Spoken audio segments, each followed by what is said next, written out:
Political, entertainment, sports और हर तरह की न्यूज़ के लिए फेस न्यूज़ चैनल सब्सक्राइब करें और इंस्टेंट अपडेट्स के लिए बेल आइकन ज़रूर दबाएं। साहिबान फाउंडेशन द्वारा वरिष्ठ पत्रकार एवं लेखक अतीक मुजफ्फरी की 8वीं पुण्यतिथि के मौके पर नई दिल्ली के प्रेस क्लब में वर्तमान परिस्थिति में पत्रकारिता की भूमिका विषय पर परिचर्चा बैठक आयोजित की गई। प्रोफेसर अख्तरुल वासे की अध्यक्षता में आयोजित इस परिचर्चा में प्रेस काउंसिल ऑफ इंडिया के सदस्य Jaishankar Gupta, press club of India के अध्यक्ष Umakant Lakhera, interfaith harmony foundation के अध्यक्ष रुवाजा इफ्तिखार अहमद, नरेंद्र मोदी अध्यक्ष केंद्र के चेयरमैन जसीम अहमद, वरिष्ठ पत्रकार शोएब रजा फातमी, संजय जैन ने मरहूम पत्रकार मुजफ्फरपुरी को नजराना अकीदत पेश की तथा अपने स्वतंत्र विचारों से अवगत कराया। कार्यक्रम का संचालन मशहूर शायर एवं TV news reader Moin Shadab ने किया तथा अतीक मुजफ्फरपुरी के बड़े बेटे एवं वरिष्ठ पत्रकार साहिबान फाउंडेशन के महासचिव जावेद रहमानी ने सभी मेहमानों का शुक्रिया अदा किया।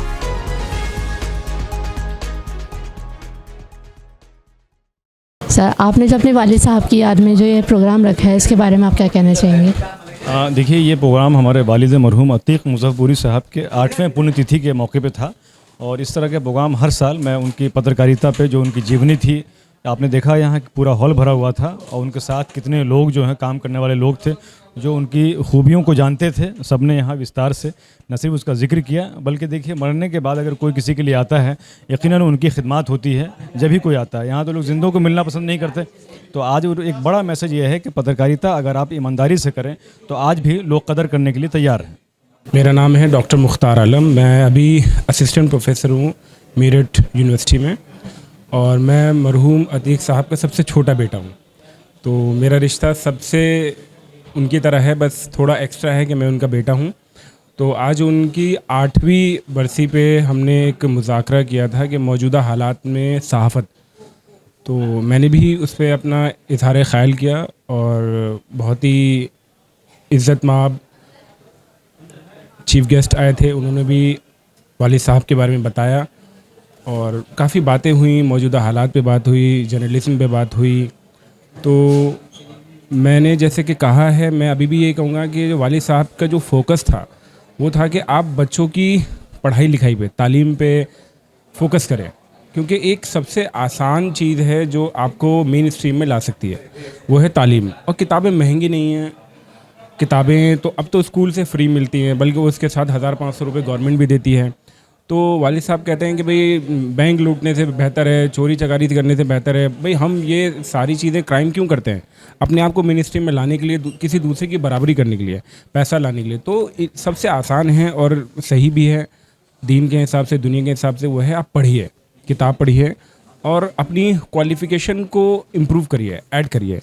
तो आज ये इन सब बातों पे बात हुई और मैं बहुत शुक्रिया अदा करता हूँ सबका, इवन आप सबका कि आप सब अपना कीमती वक्त निकाल के आए, बहुत बहुत शुक्रिया।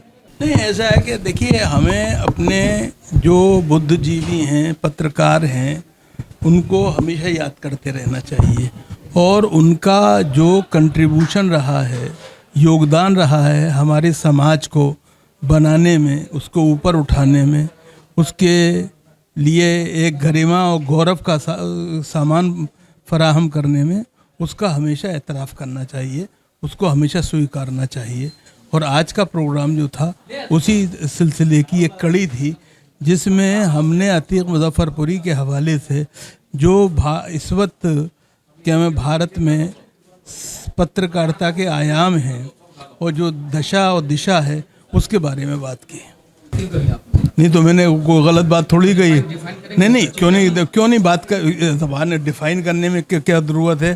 सवाल ये है कि दिल्ली के अंदर, माफ़ कीजिएगा, उर्दू बाज़ार में किताबों की दुकानें, कबाबों की दुकानें बनती जा रही हैं। आप क्या कहेंगे जी? आज बुनियादी तौर पे कब्रों पे जो लोहे मज़ार हैं वो उर्दू में नहीं लिखे जा रहे हैं। आप एक बात सुनिए, हम अपने बच्चों को उर्दू की किताबें तोहफे में देने में शर्म महसूस करते हैं जी, हम उन्हें उर्दू स्कूलों में भेजने में शर्म महसूस करते हैं।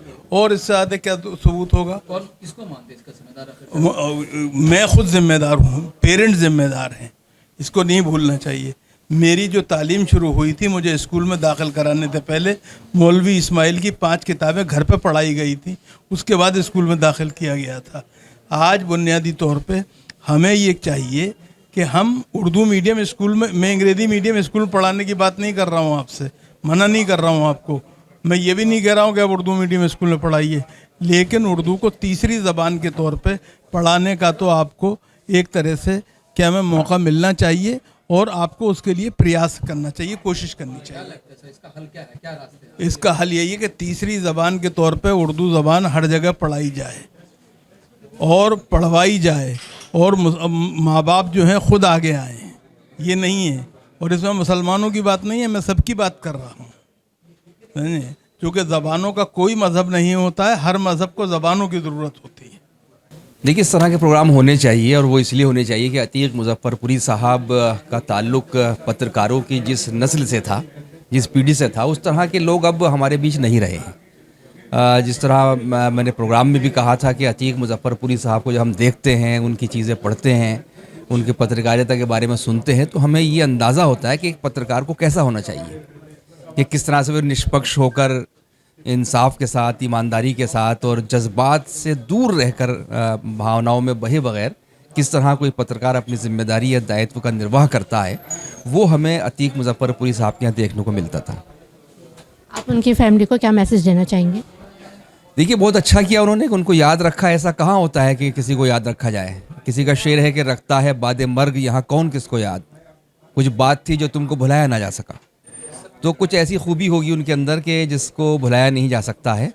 तो हम बधाई दे सकते हैं उनके परिवार वालों को, और ये पैगाम भी कि उन्होंने जो सबक उनको दिया था, जो पाठ पढ़ाया था, उस पर वो अगर अमल करेंगे तो ये उनको सच्ची श्रद्धांजलि होगी। बहुत अच्छा कार्यक्रम रहा। अतीक मुजफ्फरपुरी साहब अपने ज़माने के बड़े मानद अखबार नवीस थे, और उनकी 8वीं बरसी पे जो आज उनके बेटे जावेद रहमानी साहब ने जो किया है, बहुत अच्छी पहल है। इस तरह के सेमिनार संगोष्ठियाँ होनी चाहिए जहाँ खुल करके लोग अपनी बात कर सकें। और विषय बड़ा अच्छा रखा था कि मीडिया का रोल मौजूदा दौर में। तो मीडिया का रोल तो मीडिया मैन और मीडिया के लोग खुद ही सवालों के कटघरे में आ रहे हैं, और रोल कुछ डिफाइन ही नहीं हो पा रहा है किसको क्या करना है क्या नहीं करना है, क्योंकि उसके मकसद अलग अलग हैं। आप मीडिया में हैं तो आपका मकसद क्या है? एक ज़माना था जब लोग देश की आज़ादी के लिए या समाज में जो कुरीतियाँ हैं, बुराइयाँ हैं, उसको सामने लाने के लिए इसी देश में गणेश शंकर विद्यार्थी जैसे पत्रकार हो गए, जो सांप्रदायिक दंगों के बीच में गुजरते हुए लोगों को समझाने में लगे हुए थे, और वहीं शहीद भी हो गए वो। तो एक ज़माना वो भी था, एक दौर वो भी था। लेकिन आज जो है, हम दंगे कैसे हो सकते हैं इसकी हम बुनियाद खड़ा करते हैं। देश भर में जहाँ जहाँ सांप्रदायिक तनाव हों, कुछ ऐसी बातें लिखेंगे, कुछ ऐसी बातें दिखाएंगे जिससे समाज में तनाव बढ़े।